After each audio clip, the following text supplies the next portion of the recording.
안녕하세요. 반갑습니다. 미용관 채널의 이용관입니다. 오늘 이 시간에는 아크릴 레일에 대해서 알아보도록 하겠습니다. 먼저 아크릴은 우리가 흔히 알고 있는 아크릴판이 떠오르실 텐데요. 아크릴은 플라스틱의 일종으로 견고하고 탄성이 있으면서 내구성이 좋은 것이라고 생각하시면 되겠습니다. 이러한 아크릴은 액상의 아크릴과 가루 형태의 아크릴이 섞여 결합하게 되면 견고한 내구성을 지닌 하나의 아크릴 형태로 나타나는 것을 이용하여 손톱 위에 인조 네일로서 작업한다라고 생각하시면 되겠습니다. 일반적으로 네일샵이나 네일을 진행하는 곳에서 화학약품 냄새가 나는 것을 맡아보신 경험이 있으실 텐데 그때 맡은 화학약품 냄새가 아크릴 냄새라고 생각하시면 됩니다. 그래서 이번 섹션에서는 아크릴 레일에 사용되는 구성 성분들과 아크릴 레일에 사용되는 재료들, 아크릴 레일이 어떤 순서로 진행되는지 이런 것들을 중점적으로 공부하시면 되겠습니다. 아크릴 레일도 랩네일과 마찬가지로 손톱의 연장, 약해진 손톱의 보강, 팁과 함께 팁의 내구성을 높여주는 용도로 사용되고 있습니다. 그래서 팁과 함께 사용되면 팁이드 아크릴, 아크릴만을 이용해서 약해진 손톱을 보강하거나 손톱 길이의 연장을 해주는 것을 아크릴 스컬프처라고 부르기도 합니다.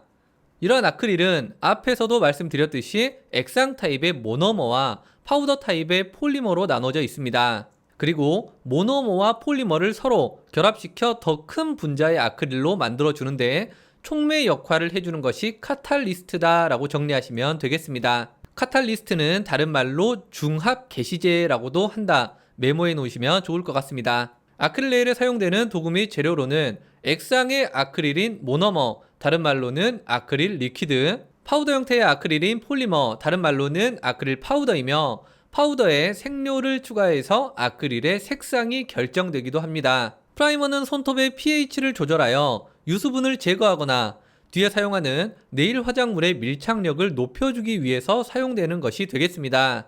디펜디시는 아크릴 리퀴드와 파우더를 덜어서 사용하는 조그마한 용기를 이야기하고 있고, 아크릴 브러쉬는 아크릴 리퀴드를 소량으로 적셔서 아크릴 파우더와 혼합하여 손톱 위에 얹어주고, 얹어준 후에는 아크릴을 원하는 모양으로 만들어주기 위해 사용되는 도구라고 생각하시면 되겠습니다. 아크릴 브러쉬를 조금 더 자세하게 살펴보면 브러쉬의 위치에 따라서 아크릴 레일 프리엣지의 모양을 만드는지, 두께감을 조절해 주는지, 눌러서 얇게 펴주는지 각각의 역할이 있는데, 브러쉬의 손잡이와 가장 가까운 부분을 백, 중간 부분을 벨리, 끝부분을 팁이라고 하고 있습니다.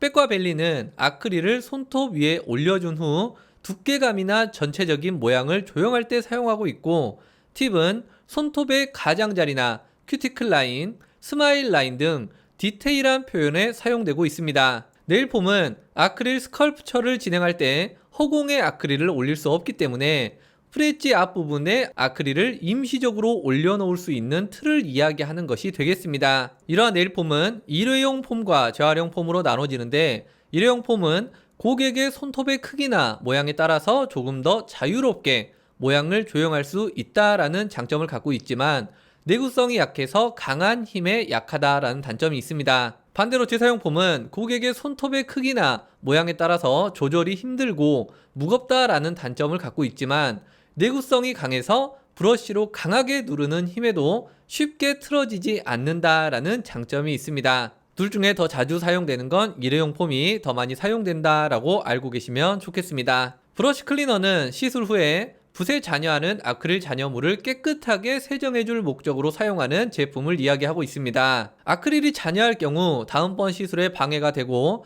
브러쉬의 모양이 망가져 변형이 일어날 경우 디테일한 작업이 어렵기 때문에 시술 후에는 반드시 클리너로 깨끗하게 세정해 주시고, 팁의 모양을 손으로 잘 다듬은 후에 바람이 통하는 그늘에서 브러쉬를 잘 말려주시면 되겠습니다. 이외에도 보안경, 장갑, 마스크 등의 재료가 위생과 안전용으로 사용되기도 합니다. 지금까지 아크릴 레일이 무엇인지, 아크릴 레일에 사용되는 재료들에 대해서 알아봤다면 이제 본격적으로 아크릴 레일을 진행하는 방법을 살펴보도록 하겠습니다. 네일 시술은 먼저 기본 네일 관리에서 큐티클 제거 및 프리엣지를 조형하고 난 후 이 다음 시술이 들어간다라고 생각하시면 되겠습니다. 아크릴 프렌치 스컬프처, 즉 최대 손톱 2분의 1을 넘어가지 않는 정도에서 자연 네일과 아크릴 레일의 구분을 명확하게 하는 프렌치 스컬프처도 큐티클 제거 및 자유연의 모양을 1에서 2mm 정도 되는 라운드 형태로 만들어주고 시작하시면 되겠습니다. 이후에 프라이머를 발라서 아크릴 네일 시술의 밀착력을 높여주시고 네일폼을 프리엣지 아래 부분 스트레스 포인트에 맞춰 끼워주시면 되겠습니다. 네일폼은 종이폼을 많이 사용하면서 네일폼 아래쪽은 접착 부분이 있어 종이를 한 겹 떼어내고 접착면을 손에 부착해 주시면 되겠습니다. 프리엣지 아래쪽 스트레스 포인트 끝에 맞춰 네일폼을 끼워주는데 이때 하이포닉 기움이 상하지 않도록 너무 밀착되지 않게 하는 것이 중요 포인트가 되겠습니다. 아크릴 리퀴드와 파우더를 디펜디시에 각각 덜어놓고 브러쉬의 끝부분이 아크릴 리퀴드를 먼저 적셔줍니다. 이때 브러쉬에 적셔지는 아크릴 리퀴드의 양에 따라서 아크릴 볼의 크기가 결정되는데 브러쉬의 테크닉으로 브러쉬에 적셔주는 리퀴드의 양을 조절해 줄 수 있겠습니다. 아크릴 브러쉬를 30도 각도로 눕혀서 적시면 큰 볼을 만들 수 있고 45도 각도로 진행하면 중간 정도의 크기의 볼을 만들고 90도 각도로 진행하면 작은 크기의 볼을 만들 수 있겠습니다. 그리고 이렇게 리퀴드의 양을 조절하고 파우더를 여기에 묻혀줄 때도 적당한 양을 묻혀서 볼을 만들어야지 너무 묽게 볼이 형성된 경우에는 네일폼 양 옆으로 아크릴이 흘러내리면서 아크릴이 건조되는 시간이 너무 길어지고 내구성이 떨어지게 됩니다. 반대로 파우더를 너무 많이 묻혀서 빡빡하게 볼이 형성된 경우에는 아크릴의 모양을 다 조형하기 전에 굳어버려서 프렌치의 모양을 조형하는 게 힘들어지게 되겠습니다. 그래서 볼의 크기와 리퀴드 파우더의 양을 잘 조절하기 위해서는 반복적인 연습을 통해서 손끝의 감각을 익히는 게 가장 중요한 포인트가 되겠습니다.